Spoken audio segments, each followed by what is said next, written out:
Hai Misteria, apa kabar? Kisah misteri nyata kali ini berasal dari Batam oleh Dana. Pada pukul 5 pagi, Dana sudah terjaga dari tidurnya. Ia sudah menjalankan sholat subuh serta siap-siap untuk menjalani rutinitas sehari-hari.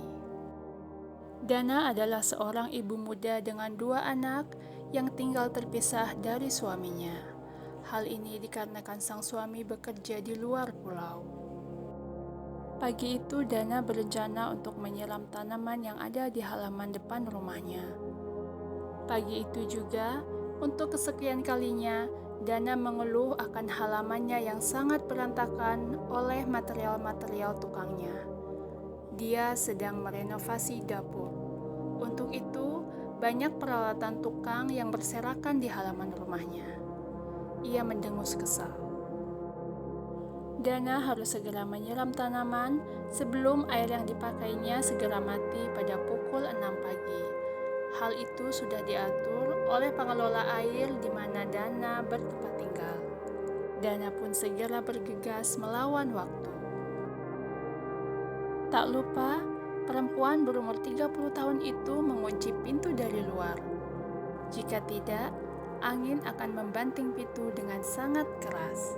Ia tak mau bayinya terbangun.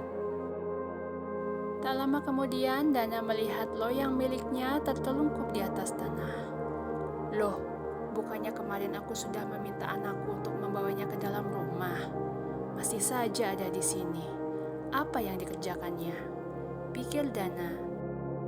Kemarin ia menggunakan loyang itu untuk menjemur nasi basi yang sekiranya bisa digunakan kembali di atas sebuah papan di dekat pohon pisang.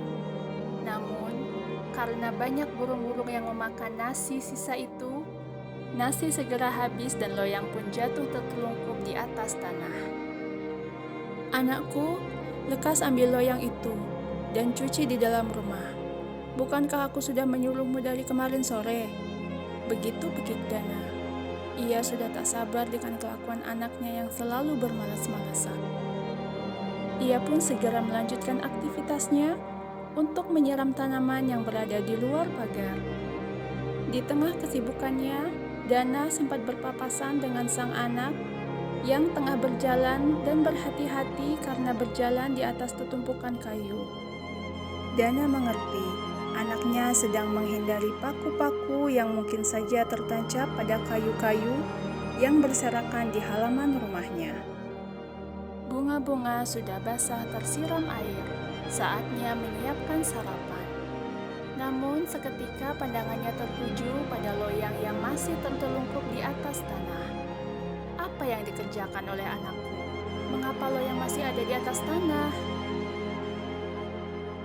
Dana segera menyembulkan kepalanya di antara gantungan-gantungan pakaian yang menghalau ia dan anaknya. Seketika itu, ia tidak melihat siapa-siapa di sana. Kemana Anissa pergi? Anissa! Ya, Ibu. Sebuah jawaban terdengar dari dalam kamar. Dana terkejut.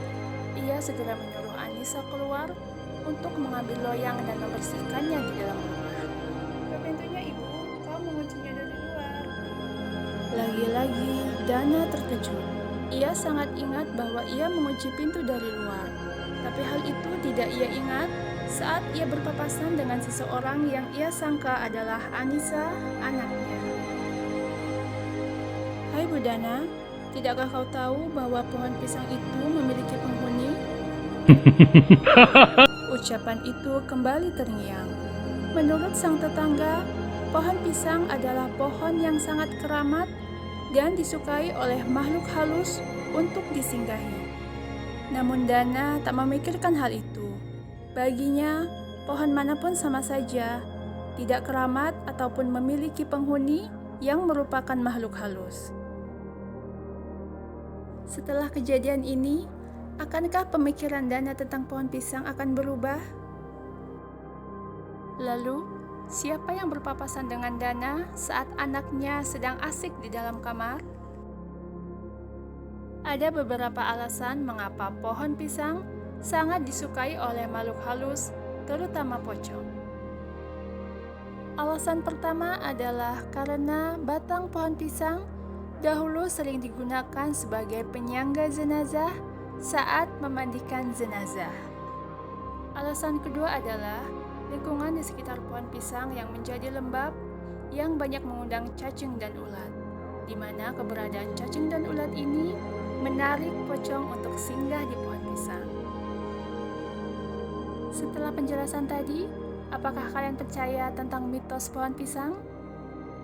Oh iya, kalian punya pohon pisang di rumah? Hati-hati ya.